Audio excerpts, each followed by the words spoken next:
regardless of what you did, nothing seemed to come right.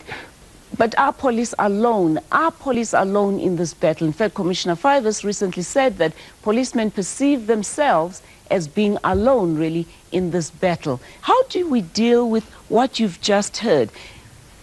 Felicia, the only thing I can say is, can you imagine to live with the images of that bad experiences? That horrible images that can haunt you anytime, day and night. It must have an effect on your mental health, for sure. I mean, every story literally touches me, but I'm sure the police are even worse because they see the blood, they see everything. But you as a police woman now, as I can see, how are you finding it? You know, we are crying out, Felicia, because people don't care for us. They think we are maybe some people who are not anything in the world, and they must know that we are very important in the society, and they should respect us as they respect other people with other professions.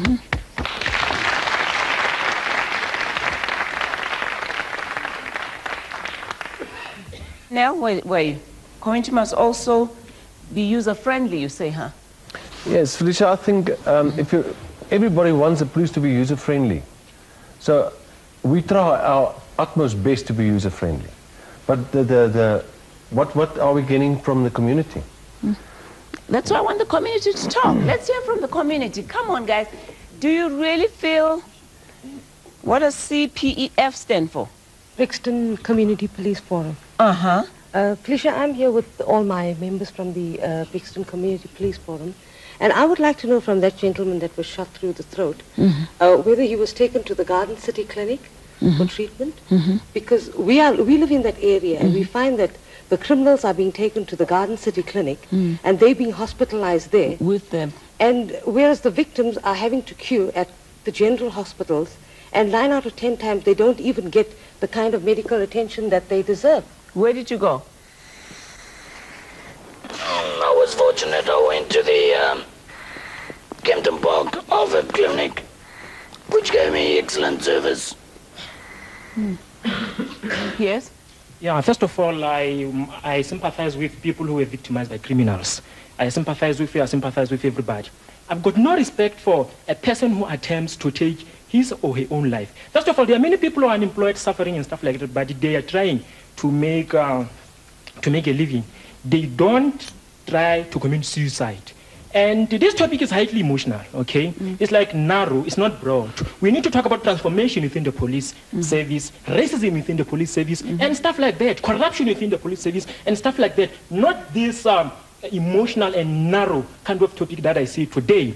But it is that emotional and narrow stuff that is the result of what you're talking about. Absolutely. I'm not trying to be insensitive, okay? Some of my friends happen to be police. Don't misunderstand me, you know what I mean? Some of the police, collaborates with criminals and stuff like that. We need to talk about this. Do you have evidence? That's one. Just give me the second break when we can bring up the other officials. No. But so you cannot we say know they are happening. We cannot say they collaborate. But we know they are happening. We need to talk about these things. We need to talk about after the next break, we'll be talking about that. Thank you. Yes, I'm Inspector Barons from El Dorado Park Police Station. I've seen you before? Yes, I've been on your show before. That's right, and I want you to make the same statement because it was quite a potent statement, and I needed you one time.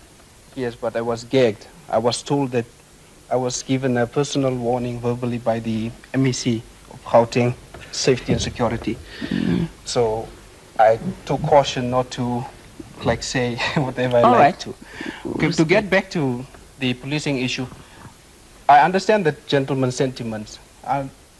If you're a policeman, there are some times that you need to pay attention to certain details. First of all, I'd like to say to the commissioner.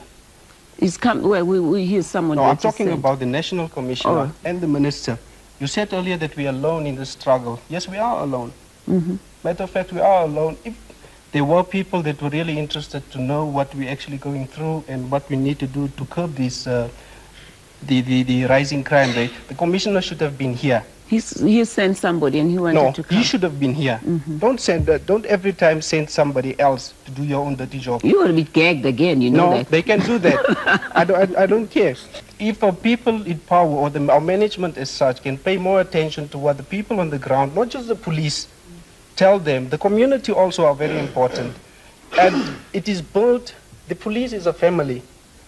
And what the commissioner and the minister must understand is that that family and that house is built on two things, confidence and trust.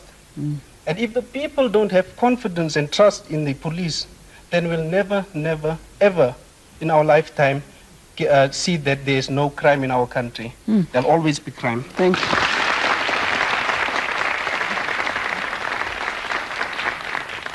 After the break, then we'll speak to the Deputy National Commissioner and a psychologist and a chaplain.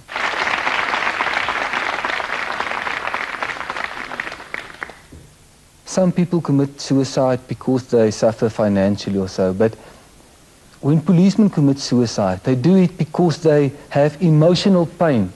They want to get away from that emotional pain. And that's what we have there, the panel that is going to help us somewhat figure out how we do this. And I know we have members of the union here who too I would like to get involved as well. Let me start off at the panel there. We have with us Deputy National Commissioner of the South African Police Service, John Manuel. You heard some of the complaints that have been coming up right now. You are here representing Commissioner Fivers, who was on his way here, and he promised me, and one, I appreciate the fact that he could not come. He asked you to come. With all that you've heard here today, or tonight rather, what do you say? Felicia, thank you. I would like to apologize on behalf of the Commissioner. He wanted to come here, but he was on standby because he was expecting a message from the Minister to accompany him down to KwaZulu-Natal to attend to the problems down in the Richmond area. Okay. So I would like the audience to excuse the Commissioner and to accept his apology. Felicia, questions are being asked by the community. What are you doing to reduce crime? Why is crime so high?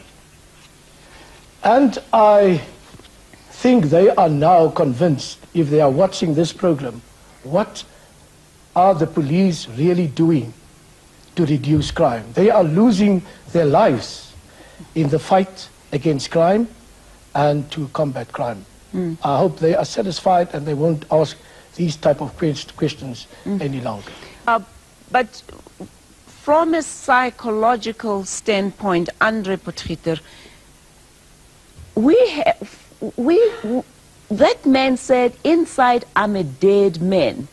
We've heard of people who want to commit suicide as police. We've heard of some who have. I mean, the statistics are quite high. In fact, your response? Felicia, yeah. If you look at the reason why people commit suicide, I think some people commit suicide because they suffer financially or so, but when policemen commit suicide, they do it because they have emotional pain. They want to get away from that emotional pain, and for them, they see suicide as an option. From support services, from our side, we try to allow them to ventilate their emotions. By means of a psychotherapeutic intervention, we try to heal them from inside. But it's a long and difficult process. We have some unions here, Pop Crew, for example. Do you deal with some of the concerns we're talking about? I'm not talking about wage negotiations for a change. I love money too, but I want to talk about that emotional portion of it. What that guy says, we should not be worrying about that, but that is so important, really. When you're emotionally imbalanced, you cannot do a job. I don't care who says what. People don't understand. If you get into the police job, you go there with the aim of doing something. That's true. For the community. It's not one of those jobs where you just go for the drama. No. You leave criminals in the location and you move towards that job. the hero-worshipped criminals in the location, our children that are hero-worshipping in the location, we leave them and go and confront them. But there is a thin line between us and our managers that they don't understand. Let them not say we are alone in this thing.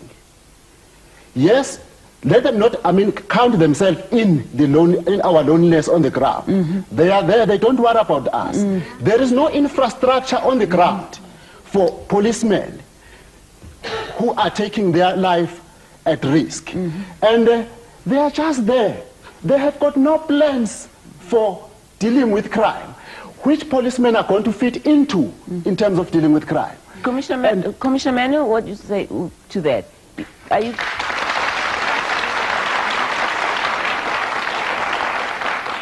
you guys so far removed that you really don't understand their pain? No, I don't think so, Felicia. We are all policemen, and ladies or women, police members, and we are part of a family. And if one experiences pain, we all are experiencing the same pain. We must understand that we are policing a new dispensation.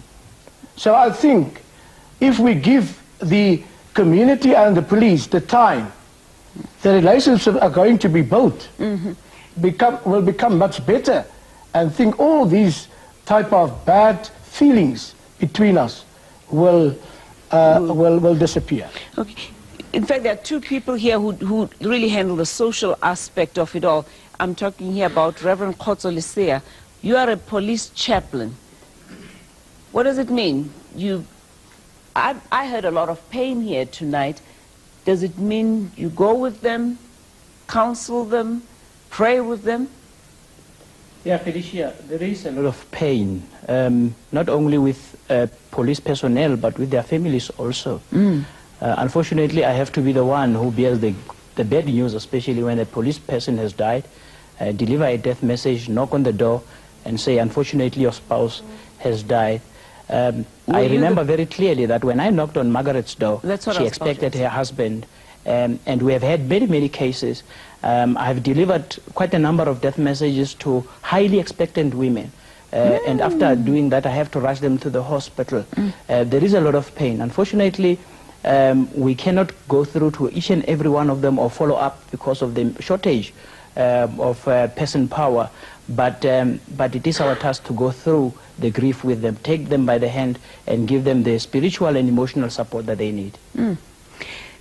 From a social worker's point of view, do you work closely with who? The police? Yes, we work with the police and also with the dependents.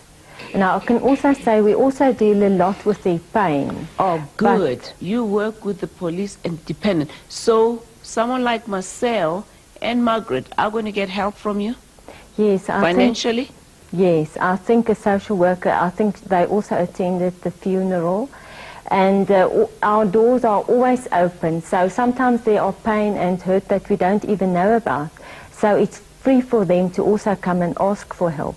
But I also want to mention that we don't only work where there's problems. We always try to help and, prevent problems.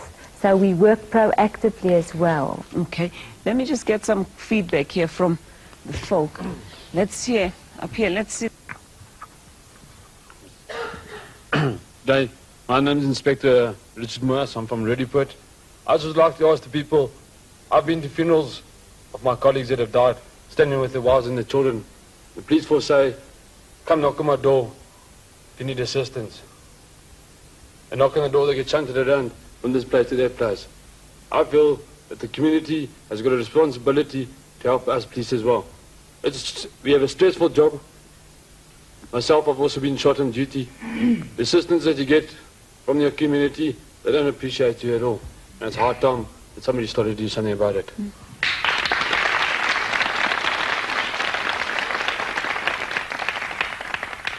Obviously, police jobs are extremely stressful. After the break, we'd like to deal with some ways of reducing stress for the police on the job, and also in finding out how we can continue to get the community to work closer with the police.